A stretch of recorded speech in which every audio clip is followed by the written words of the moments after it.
એનું આયોજન બંધ છે, એની સામે વાંધો છે.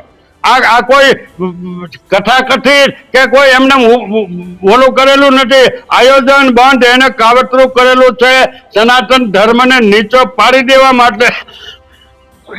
માટેની એની વાત છે. અને એને કાંઈ વાંધો નથી. હાલો તમારાથી સનાતન ધર્મ નીચો થઈ જતો હોય, તમારાથી રામકૃષ્ણ નાના થઈ જતો હોય તો બનાવો, પણ એવું તો કોઈ દિવસ એનાથી થવાનું નથી. તો એને આવું શા માટે કર્યું? કેટલી બધી હીન કક્ષાની વાતો કરી કે જેને આપણે ક્યારેય વર્ણવી ન શકાય. કે આ તો હવે બોલવું પડે, જાહેર ડિબેટમાં અમારા તમામ ચેનલોમાં બોલવું પડે છે. હું લેવા કે હવે તો વેદના ઠલવાઈ ગઈ, અને આખી વાત જ્યારે હકીકત બહાર આવે ત્યારે તો ગમે તેનો આક્રોશ ફાટી નીકળે.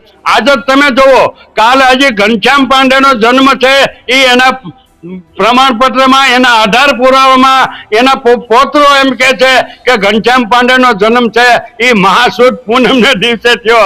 અને આજે બોલો એને ચૈત્ર સુદ પૂનમને દિવસે એને બધા ઉજવણી કરવાની વાતો કરી. એટલે ભગવાન રામ કરતા એ કંઈક મોટા છે એવું એની સામે મને કોઈ વાંધો, આપણને વાંધો નથી. પણ એ હવે બોલ છે તો હવે જોયા જેખી થશે. સનાતન ધર્મના તમામ જ્યોતિનાથ બાપુ તો પહેલેથી જ છે. મેં તો ઘણા મારા આક્રોશમાં ભાવિનભાઈ એટલે આવવું પડ્યું કે સાધુ સંતો પોચો બોલતા હતા. પૂજ્ય બાપુ હોય, રમેશભાઈ ઓઝા હોય, જિગ્નેશ દાદા હોય, સીતારામ બાપુ હોય, ઇન્દ્ર ભારતી હોય કે પછી ભારતી બાપુ હોય કે અનેક સંતો મહંતો છે, એ પોચું બોલતા હતા. એટલે મારે એક અઠવાડિયાથી આક્રોશ ભેદે આવવું પડ્યું અને પૂજ્ય બાપુને પણ કહેવું પડ્યું. અત્યારે આ અમે બધું બોલીએ છીએ તો એ ઘનશ્યામ પાંડે વાળાનું પૂજ્ય બાપુને અમારે ખૂબ સાંભળવું પડે છે, ખૂબ એની કોમેન્ટો આવે છે.